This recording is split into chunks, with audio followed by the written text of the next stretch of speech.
Washington. Some got sympathy and solace. Some got silence. One got a promise of cash. Relatives of people who died in military service have recounted varied interactions with President Donald Trump in the difficult days and weeks after the loved one's death.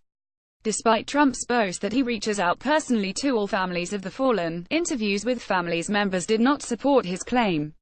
Some never heard from him at all, and a few who did came away more upset. The Associated Press reached out to the families of all 43 people who have died in military service since Trump became president and made contact with about half the families. Of those who would address the question, relatives of 9 said they had heard from Trump by phone or mail. Relatives of 9 others said they haven't. Several spoke of being comforted by Trump, but at least one call went awry. Cowanda JonesJohnson told the app that Trump spoke disrespectfully of her fallen nephew, Sergeant David Johnson, when he called family members Tuesday. Johnson was among 4 servicemen killed in Niger earlier this month.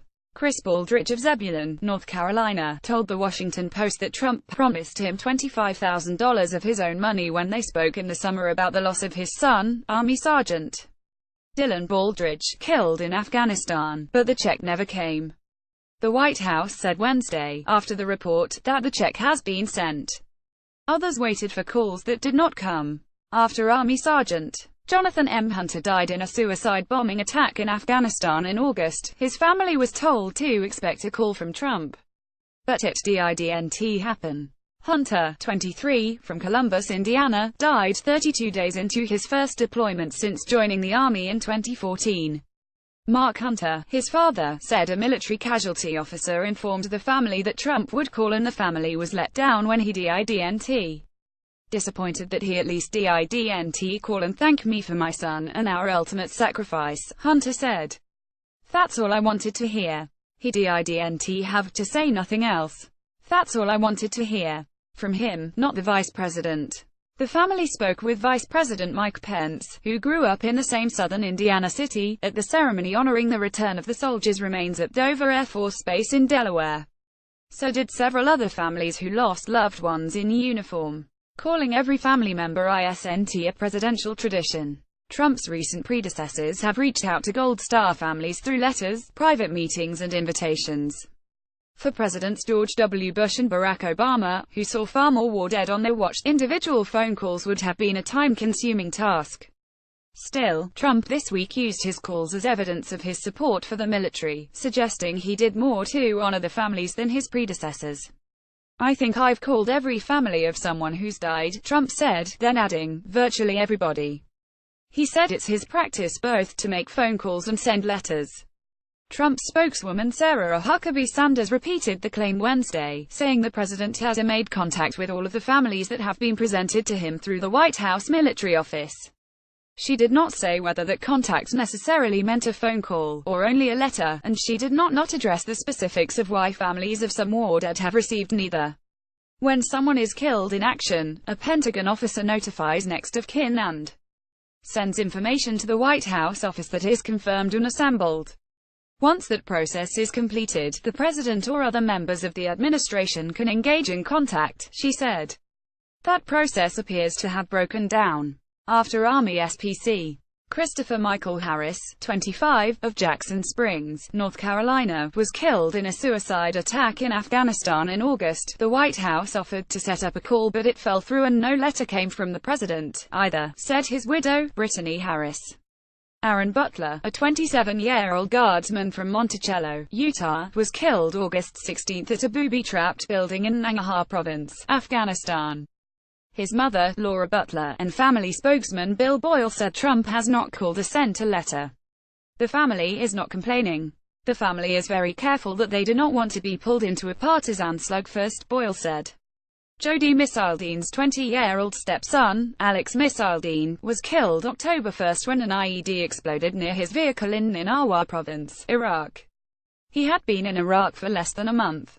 Jody Misaildine said the family had received an outpouring of support from Washington since receiving news of Alex's death. But when asked if Trump had been in contact, she demurred, saying, "We will not speak ill of a president who adores his troops." In his claims, Trump made no distinction between combat and non-combat deaths. Past practice suggests that those who die fighting are more likely than military accident victims to prompt the president to reach out personally to the family. After U.S. Army Specialist Isaiah Booker died January 7 in Jordan, apparently when operating heavy construction equipment, President Barack Obama did not call. Neither did Trump after he took office that month. Teresa Booker, of Schertz, Texas, said Trump had taken office by the time a condolence letter was processed and she and her husband received the letter. They also asked for and got one from Obama. But no calls. Booker said not really when asked if she wanted to hear from Trump. But Sheila Murphy did after her son, Army SPC. Etienne J. Murphy, 22, died May 26 after an armored vehicle he was riding in rolled over in Syria. Because it was non-combat, I feel like maybe he thought it was an accident. It doesn't matter, Sheila Murphy said of Trump. But my son was in Syria. She says SHES waited in vain for a letter, even after writing to Trump 6 weeks ago to tell him she was still deeply grieving. I hate sunrises because I have to deal with another day that my son is not here, she told the app Wednesday. I welcome sunsets because I'm hoping that maybe when the sun goes down I won't have to deal with another sunrise. So sunrises are my enemy right now.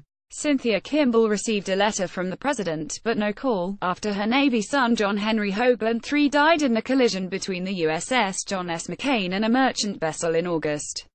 They said we could order more copies of it if we wanted, she said. It was pretty generic. I hate to say that, because it did come from Washington and the president.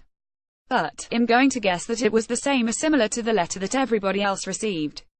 McCain, himself, though, called her and other families of the victims. He left a really nice phone message with his cell phone number in case she needed anything, she said. Kimball lives in Fort Benning, Georgia, and her son grew up in Cleveland, Texas. Davies reported from Indianapolis. Associated Press writers Claudia Lauer in Dallas, Jonathan Drew in Raleigh, North Carolina, Emily Schmel in Fort Worth, Texas, Russ Bynum in Savannah, Georgia, Chris Carolla in Albany, New York, Kristen DeGroot in Philadelphia, Jennifer McDermott in Providence, Rhode Island, and Michelle Price in Salt Lake City contributed to this report. This story corrects that Sergeant La David Johnson was Cowanda Jones Johnson's nephew, not her son.